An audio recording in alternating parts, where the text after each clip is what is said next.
I'm pretty excited about this one. I don't know about you. This is one of my favorite stories of all time. And I'm kind of ashamed to admit that I only read it for the first time recently. Oh, really? Yeah. So we're talking about The Legend of Sleepy Hollow Classic. by Washington Irving. It really is. And we're going to be talking about the Headless Horseman, obviously. Of course. But also, like, how this story has kind of shaped society and the horror genre. Absolutely. And I think it's kind of a reflection of, like, the human condition. Definitely big themes at play here. So to get us started, let's set the scene, all right? Okay. Imagine Sleepy Hollow, this quiet, dreamy glen in the Hudson Valley of New York Beautiful area. and Irving. You know, he paints this picture of a place that's just like steeped in local lore. It's full of haunted spots, and there's this like atmosphere that's just like ripe for spooky encounters. You can feel it in the writing. Oh, yeah. And he even describes it as a place under a witching power. Like the place itself is kind of enchanted. Totally. And he even suggests that, like, outsiders who spend time in Sleepy Hollow, Oh, yeah. they become more imaginative and more prone to seeing apparitions. It's like the place gets under your skin. Yeah, and it makes me think about, like, you know, that human tendency to project our fears onto the world Exactly. around us. Oh, absolutely. I think that's a huge part of what makes the story so effective. Yeah, for sure. It plays on those primal fears that we all have. Exactly. And speaking of fears, let me introduce you to Ichabod Crane, the Oh, yeah. superstitious schoolmaster of Sleepy Hollow. What a character. This guy is lanky, he's awkward, and he's obsessed with food and ghost stories. The best combination. The best right. And, I mean, he devours Cotton Mather's tales of witchcraft like they're candy. He just can't get enough of that spooky stuff. No, he can't. He loves it. And it's interesting because he's drawn to the supernatural. He's, like, fascinated by these tales of the unknown, but at the same time, he's terrified by them. Right. It's that push and pull Yeah. between fascination and fear. And I think we all kind of have that, Oh, absolutely. like, to some degree. Like we're drawn to the things that scare us. Totally. That's part of what makes horror so appealing. Okay, so now let's bring on the star of the show, All right. the Headless Horseman. The man, the myth, the legend. Right, so this Hessian trooper who, legend says, lost his head in the Revolutionary War. Yeah. He rides through Sleepy Hollow every night, just eternally searching for his missing head. I mean, what a visual, right? Oh, it's such a powerful image. And I think about it like symbolically, like losing your head literally, but then also that fear of losing our identity, like our sense of wholeness. It's like that existential dread. Totally. And, you know, it's interesting because the imagery of the headless figure, it's not just an Irving story. Oh. It's in folklore all over the world. It's a universal symbol. Yeah, and it makes you wonder, like, what is it about this idea of being incomplete that just taps into some primal fear? It's like we're all afraid of losing a part of ourselves. Yeah, for sure. And so then you have this character, Brom Bones, Oh, yeah, Brombones. who's this brawny, mischievous dude. Kind of a foil to Ichabod. Total foil. Yeah. And he also has his eye on Katrina Van Tassel. Ah, the love triangle. Right, so she's the object of Ichabod's affections. But Of course. Brom's the kind of guy who, like, boasts about outriding the Headless Horseman. Yeah, he's not afraid of anything. No, he's not. And he's adding this, like, layer of skepticism to the whole, like, supernatural element. Right, like, is the horseman real or is it just a story? Yeah, and I think that's that, like, dynamic between belief and skepticism that's so crucial to the story. Totally. You have Ichabod, who fully embraces the supernatural, and then you have Brum, who's like, no, I'm more grounded. I have this practical perspective. He's the voice of reason. Right. Or at least he tries to be. And it keeps us guessing, like, are we dealing with a real ghost? Or is there a more earthly explanation? Irving loves to keep us on the edge of our seats. Oh, totally. All right, so picture this. It's a dark and dismal night. Ichabod's riding home alone after a party at the Van Tassels. His mind is buzzing with all these spooky stories he's heard. Oh, he's primed for a scare. Right. The atmosphere is so thick with anticipation. You can feel it build. Oh, yeah. And then, bam, he encounters the Headless Horseman. The moment we've all been waiting for. And the way Irving describes this scene, Oh, it's masterful. it's so good. You can practically hear the rustling leaves. And feel Ichabod's heart pounding. Oh, yeah. Irving is a master of suspense. Totally. He doesn't just tell you what's happening. He makes you feel it. He puts you right there in the story. So morning comes, and Ichabod's gone.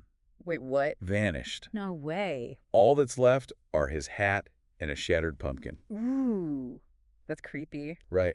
It's like, what happened to Did the them? Horseman get him? Yeah, or did something else happen? I need answers. We need answers. And that's what I love about this story, What's that? is that Irving, he deliberately leaves the ending open to interpretation.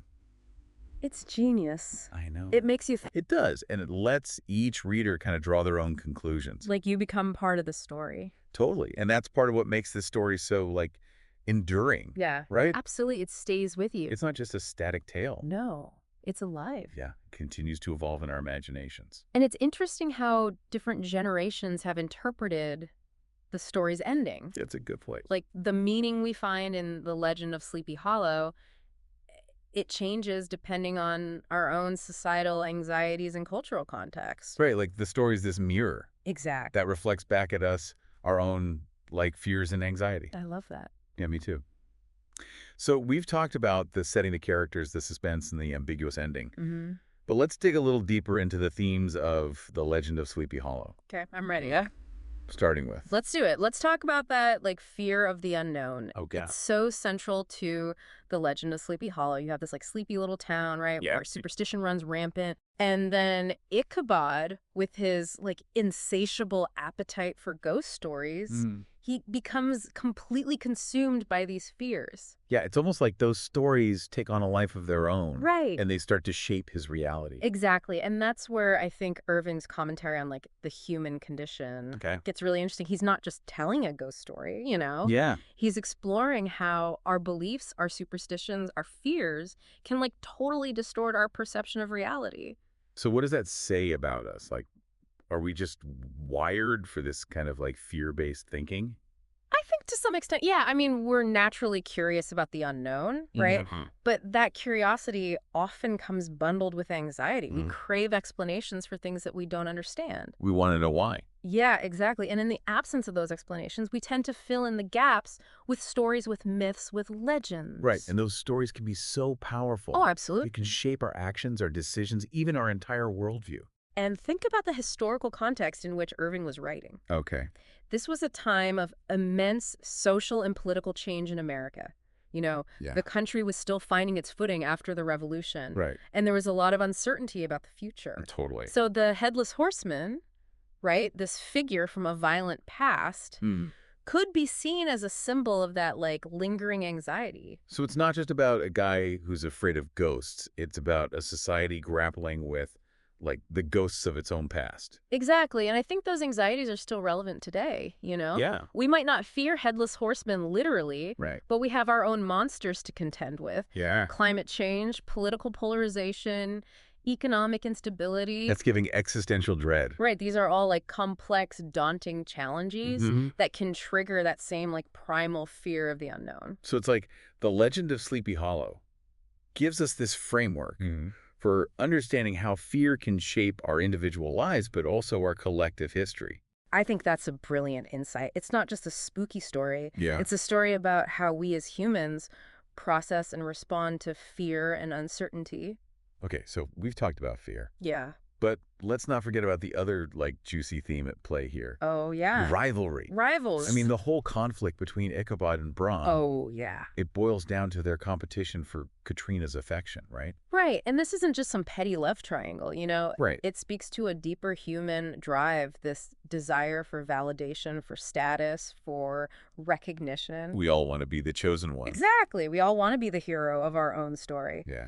And sometimes that means seeing other people as rivals, as obstacles to overcome. Right. And for Ichabod, I feel like that desire for validation just gets completely out of control. Oh, yeah. He's blinded by it. He's so fixated on winning Katrina's hand and, like, the wealth and status he thinks will come with it, that he loses sight of everything else that matters. It's a classic case of ambition gone wrong. Yeah. He allows his desire for recognition to cloud his judgment, and ultimately it leads to his downfall. It does. It's a cautionary tale It is. about the dangers of envy and unchecked ambition. And let's not forget about the role of storytelling itself in all of this. Oh, yeah. Good point. Sleepy Hollow is a place where people truly believe in ghosts and goblins. Right.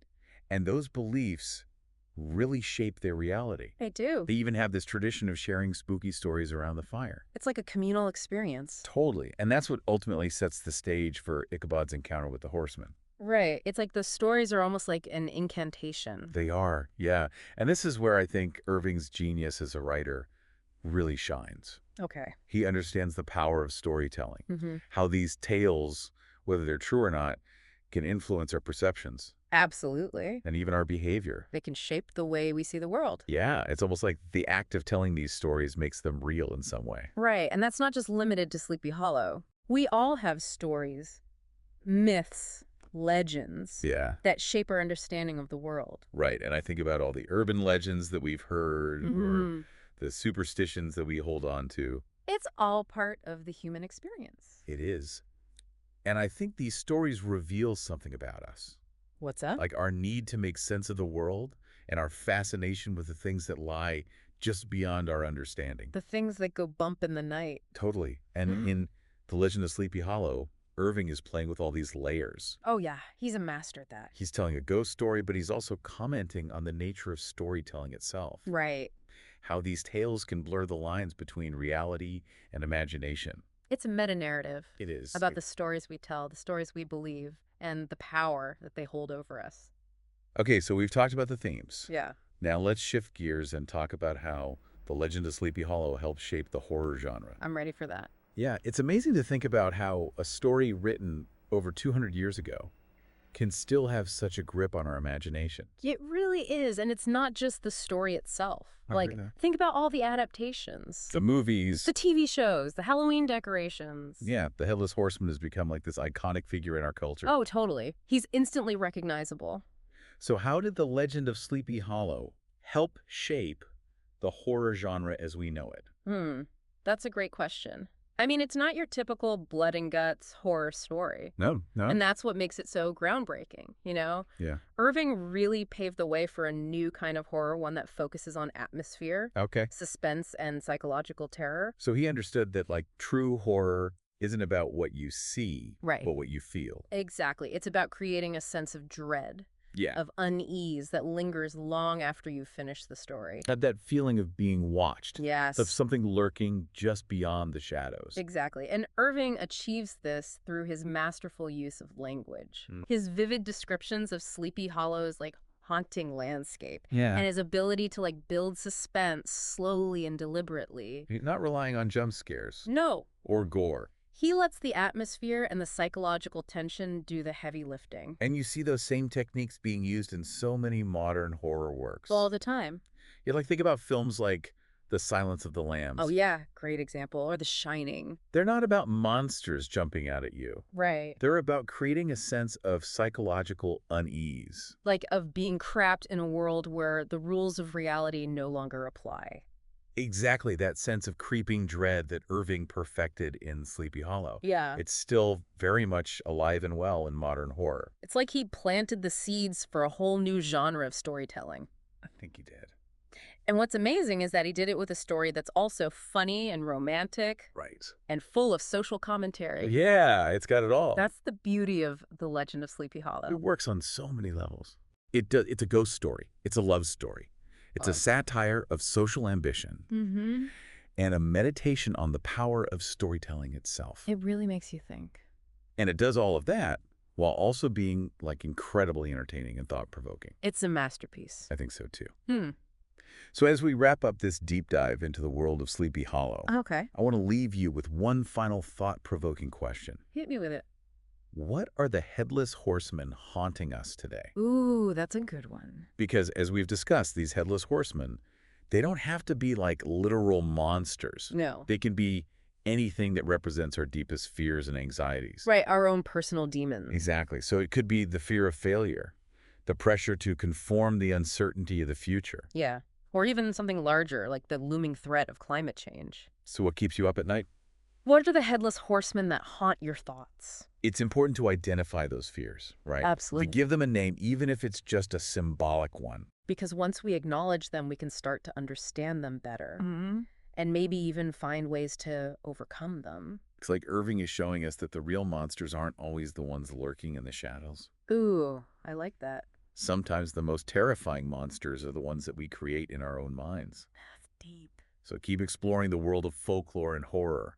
Keep asking questions. Keep challenging your assumptions. Words to live by. And who knows, maybe in the process of confronting those headless horsemen, we'll discover something new about ourselves and the world around us. I think you're right. And that's the beauty of a good deep dive. What's that? You never know where it might lead you.